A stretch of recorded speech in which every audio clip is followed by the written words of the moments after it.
Hey guys, and welcome back to my channel. On today's video, I want to talk about Tears of the Kingdom and give my final thoughts on the game, because as of me recording this video, yesterday I just beat the game on live stream, the main story. Now when I say I beat the game, I mean that the main story, I didn't do every single thing in the game. In fact, I have so much more things to do, like getting more shrines. I gotta get the light roots, and I gotta get do all the side quests and stuff like that. So there's still tons of things for me to do, but I want to talk about mainly the story in this video, my thoughts on it, and obviously because I'm going to be talking about the story, spoilers ahead for the whole video. So if you don't want to hear it, click away, check out my other stuff. Haha, hashtag always be plugging. Okay, so yeah, let's get into it. Now I am going to say that I like the story, I think, more than Breath of the Wild. I think it did a lot of improvement for the game. Now, I'm not one of those people that actually, didn't care about the story in Breath of the Wild. I know there's, lots of people that, thought the story was boring, or they didn't like the way that the memories had with the story. Honestly, I didn't mind the story that much. I thought it was good. Not, mind-blowing story ever told or whatever. Like Xenoblade has better stories than Breath of the Wild, but overall, I thought it was a pretty fine story. I enjoyed it. I enjoyed Mipha, I enjoyed Urbosa, Daruk. Rivali I didn't like, but that was kind of the point. He's a lovable jerk. So I think the story overall was good, but I think they stepped it up in Tears of the Kingdom. They definitely had more more character progression in terms of Zelda, in terms of Minoru, who is the first king of Hyrule, which I will talk about in a bit, and how some people are annoyed by that. But and Sonia, I really like Sonia. Too bad she died. So Ganondorf I thought was cool. Wish we saw more of him, honestly, but overall I think he was pretty good as a villain. Definitely a whole step up better than Calamity Ganon, which that wasn't really explained what Calamity Ganon is. I'm assuming it's not that hard to piece together that Calamity Ganon was the essence of Ganondorf, emerging or whatever. He's basically just a Phantom Ganon. We actually see Phantom Ganons in this game, or the Blights. Calamity Ganon was basically a Blight. But I wish they explained that more, and this is where kind of some of my issues start to pop up with Tears of the Kingdom, where overall they kind of didn't explain that much in terms of the story. They did explain the Zonai, which is cool. They explored the past of Hyrule. They talked about a lot, and I think the overall story was better, but in some cases I feel like they almost ignored what happened in Breath of the Wild. Now obviously the characters remember you, Purah, Robbie, Impa, they all remember you. They all remember the Calamity and stuff like that. But I wish they kind of talked more about the Calamity and about what happened in the past. Especially what I found very weird was in one of the Zelda cutscenes with where she says that she doesn't like Ganondorf's Ura or whatever. She doesn't like his presence because of his name, and I just found it really weird that she didn't put it together. The science girl, she's all about science and technology. That's Zelda's thing. Well, that's this Zelda's thing, and she didn't put it together that Calamity Ganondorf connection. She didn't. Maybe she did, but I found it weird that she didn't even say anything about that, or even think that, from as far as we know. So I found that a little weird. But overall, I think they did a good job with the story. Again, I just wish that they kind of brought more attention back to the past, which was Breath of the Wild. They also kind of glossed over the whole thing about Zelda first being trapped, sealing Calamity Ganon for 100 years, and then she becomes an eternal dragon for like tens of thousands of years or whatever, and like it's not really explained. Has she always been like that? Like, has what I mean by that is like in Breath of the Wild, was she a dragon? Like, was there another version of her as a dragon? Uh, like that wasn't really explained that well. I'm assuming there was, and like this, like Zelda was always meant to go back to the past and like become a dragon and stuff like that. That's what I'm assuming, but like it will be, again, they don't explain that well at all. So they also glossed over the fact that like the Sky Islands, why did they appear? Why are the shrines like? Well, why are the Zonai signs here? In like some NPC dialogue, they say that the shrines appeared after the upheaval, but like, what happened with the sky? Like, why is it there? What caused it to suddenly appear there? Like that wasn't explained at all. So I wish they were brought into more details about that. Also, there's like a second Temple of Time, which I'm kind of confused by. Why is there two Temples of Time? The one in the bottom now is called the Temple of Time Ruins. So is there time travel involved, or is there a replica? Like, I'm not sure what's going on. I'm sure other Zelda people have a better idea than what I think. Although, talking about those Zelda people, I've seen some people that have been either really annoyed at this game, mostly because of the fact that it seems to retcon the Zelda timeline or something. Honestly, in my humble opinion, I'm gonna make a video about this, but I think the Zelda timeline is kind of stupid. I think there's references for, to be sure, there's direct sequels like obviously Tears of the Kingdom to Breath of the Wild, but overall I honestly don't see how there's a timeline. like like I just don't understand. Most of the games don't rely on each other, and if you were required to play all the games to understand everything, then that would be insane. And I just think it doesn't make sense because there's like three separate timelines, one of which was caused. The two timelines I could see happening, but was it the Fallen timeline or whatever? That one makes like no sense of it existing, because that being existing is like by Link dying in Ocarina of Time.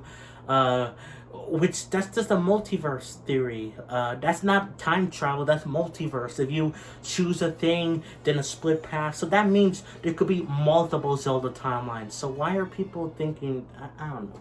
I think it's stupid. I'm gonna make a whole video on the Zelda timeline. But people think that this game retcons it because they say it's the first King Rose, the first king of Hyrule, even though we saw the creation of Hyrule in Skyward Sword. I think what's happening here is that this game takes so far in the future, like even the past segments that take place like thousands of years before Tears of the Kingdom, I think that takes place even in the far future, past all the other Zelda games. It doesn't even matter at this point. So I think the Zelda team is just tired of the Zelda timeline, and I don't blame them. I'm tired of it too. So you cry about it, Zelda fans. No, not really. But like, I just think that some people take it a little bit too seriously. I'm fine with them being like, what's going on here? Like, I understand. I have questions about this game too. Like, again, where did the Sky Islands come from? That I wish were explained. So yeah, I don't blame other people, but I just find that some people that really are attached to the Zelda timeline are kind of crazy. Oh my god. Another thing about the story is I liked the cutscenes, although they did have memories back, just like in Breath of the Wild. Although we saw it not from Link's perspective, it was from Zelda's.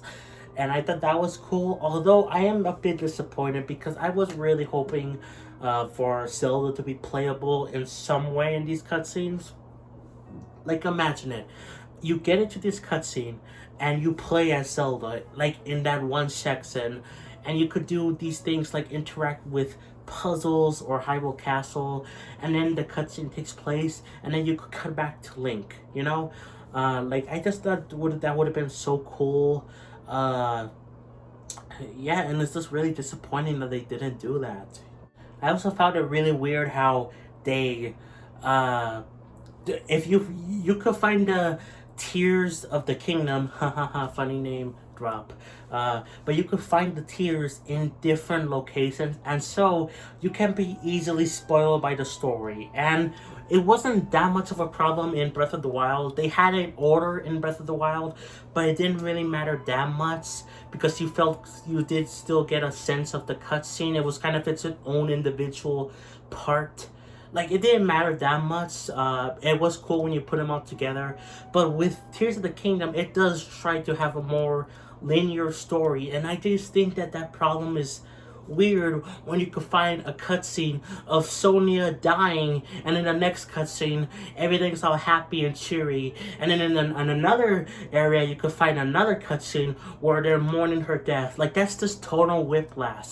I just don't understand why they didn't just do this where you find a tier, any tier, it doesn't matter what order you get them, it will just play the right cutscene chronologically. So you find this tier, no matter where you find it, you'll play that first cutscene, if that makes sense.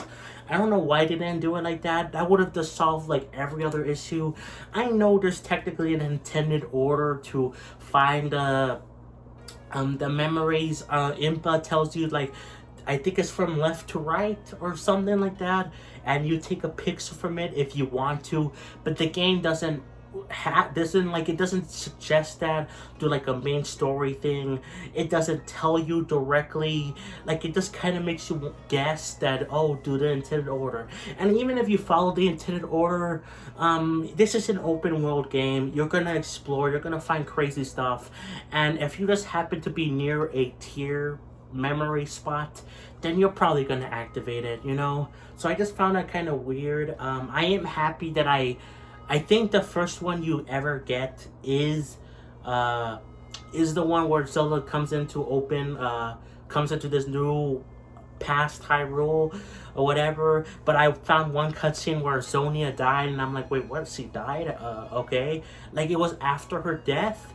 Like, oh, she's dead, and then I found the cutscene later about how she died or whatever. So I just, again, tonal whiplash. I wish they could have handled that better. But overall, I do admire the attempt of making a more better linear story. I just wish it was handled.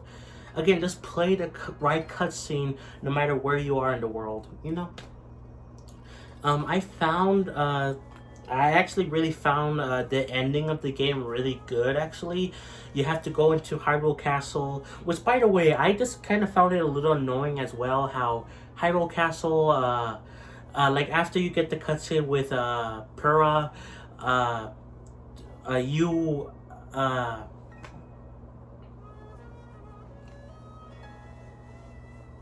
after you get the cutscene with Purah, she tells you to go talk to, oh God, I forgot her name. Her, like, assistant, whatever, that's like a kid, I forgot her name.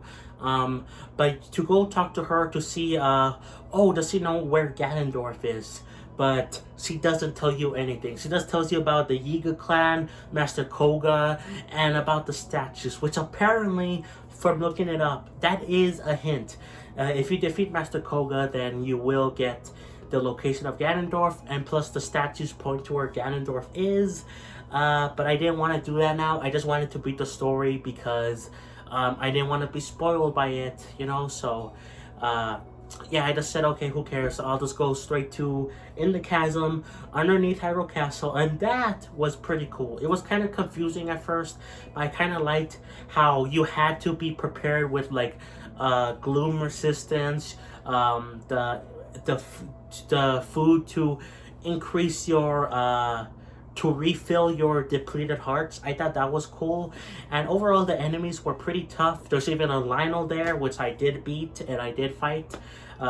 So yeah, overall it was cool to get there, and it was just so cool, honestly, to just go back to the beginning of the game. Like, you stumble upon where you started the game with, and it's just so cool. And you even find Zelda's torch, and it's just so sad that you see like again the beginning of the game process. And like what's cool about it is that the rocks that were inaccessible at the beginning of the game, if you blow them up, or with either a, you know, the bomb arrows, or like smash them with like a rock hammer or whatever, you see Zelda there with the Master Sword, and like it's just mind blowing to see that it was there the whole time.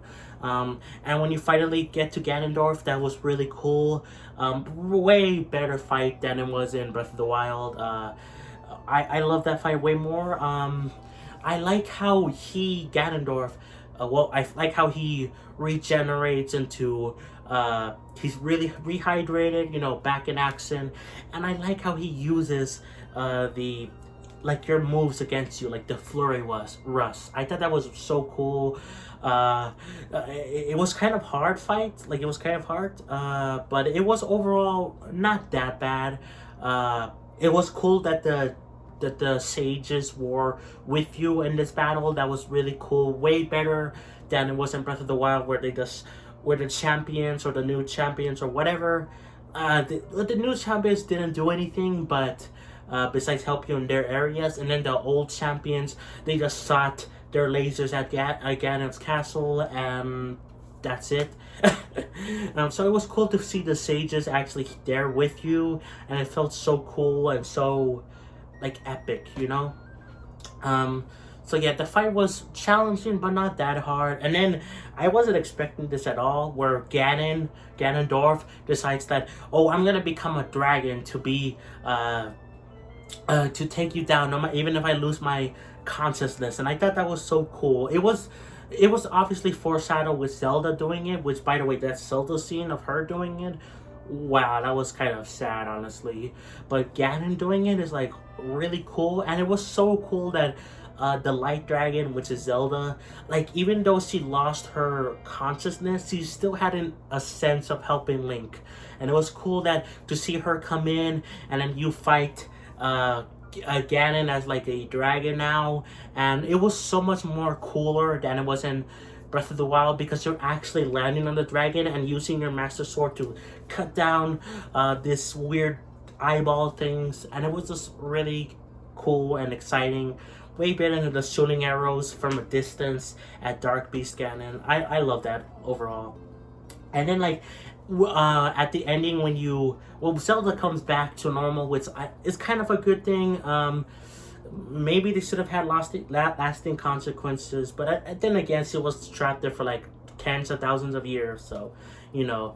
But it was really cool that you actually got one more playable sequence where you are diving to reach Zelda. Like, I just love that so much, dude. Like, I just love that. Now talking about some of the other stuff, this is really picky, but the sages, I wish that Teba was the sage and not Tulin. I actually like Tulin. I don't actually mind him that much. He's a good character and a good sage, but I just find it annoying, like just for my own like OCD thing, that the old characters that you fight alongside with, like, you know, your Noble, like Sidon, like Reiju, they're sages, just and they're like the new champions as well. But Teba is not one of them. It's his son. I just find that kind of weird. Like, it's cool in a way, but again, it's just my OCD thing. It's kind of weird, but I do like Tulin. Okay. Another thing is, coming back to the thing where I wish they explained more. I wish they explained more about where did the Guardians go, where did the original Sheikah Towers go, where did like all the Sheikah technology go. Like, you can assume some things, like there's like Guardian claws that appear when you get on the new Sheikah Tower, so you could assume that they dismantled at least some of the parts to make these new Sheikah Towers, and plus it was a reminder of the war of Calamity Ganon. But like, I wish they would actually tell you. You don't have to assume. This is some of my problems with not a lot, but some cases with Xenoblade, where I wish like you can assume things and that's cool, But when you do that all the time, it's just kind of annoying. Like, why not just tell us what happened to these Sika towers or Sika shrines? Like, where did the Sika shrines even go? Some of them were there at the top, like, for like 100 years. Like the one in one of the Zelda's memories, that was there at the top. Some of them rose up or whatever, so you could assume maybe some of them went down. But then, like, what happened to them? Because there's like a whole underworld with chasms, and most of the chasms, or at least some of them, are where shrines used to be. So, like, what happened to the shrines in Breath of the Wild? Did they just get destroyed? Did they get dismantled, or what? I just wish they explained that. Kind of annoying, but even though I'm talking a lot of complaints about the story, overall I enjoyed it. Like, I think it was better than Breath of the Wild, and I didn't mind that story that much. I wish they did some better things here and there, like explain things about where did these things go from Breath of the Wild. I also wish that they kind of referenced more Breath of the Wild overall. But in terms of its overall new story about the tears, sages, I thought that was all pretty good. The only thing I have to criticize about the new stuff really is just the fact that every time you do a dungeon, they're like, oh, secret stone, imprisoning war. They just do that. Like, they just repeat the same bits of information until they get to the more unique stuff with Zelda, and giving them the orders or whatever to awaken the new sages in the future. So I just kind of found that a little bit repetitive. They could have easily just tied it in again to just whatever dungeon you do first. That first time cutscene where, like, imprisoning war, secret stone plays, but you don't have to see that, or at least the same exact lining of events every time. They could have arranged it differently, like said the things differently. I don't know. There's so much things they could have done, but overall I think they did a step in the right direction, especially for people that wanted a better story and wanted better dungeons. They got them. The dungeons here are good. I think they are overall better than Breath of the Wild's, though I am not very smart, so the dungeons, especially the Gerudo one, took like a long time for me to figure out. I say the Gerudo one and the Goron one were the ones that felt the most Zelda dungeon-y from what I've played of other Zelda games. But in a way, I kind of don't like that, because the Zelda dungeons I find are just way too hard, in my humble opinion. In fact, I'm just stupid, so obviously my opinion doesn't matter. But again, it is there for people that like them. I just found it. I think overall they're better than Breath of the Wilds, but I kind of like Breath of the Wilds more because they're a little bit easier for my dumb brain. Oh my god. I love this game so much. I'm gonna be playing like lots of hours on it. There's still so much things for me to do, like side quests, all the shrines, there's like a lot of things for me to do. Go into the depths more, get all the light roots. Like, I'm just so excited to play more of this game, but I am happy I beat the story so that I don't have spoilers. And I just wanted to give my quick final thoughts on the story at Tears of the Kingdom as a whole, because I'm probably not going to be talking about this game specifically anymore. I'm going to be talking about ideas, like what's next for Zelda, the Zelda Timeline, but I'm probably not going to be doing another specific Tears of the Kingdom video. So I thought it would be nice to like share my final thoughts on at least the story. But obviously I'm still going to be playing the game, probably be playing it on stream as well.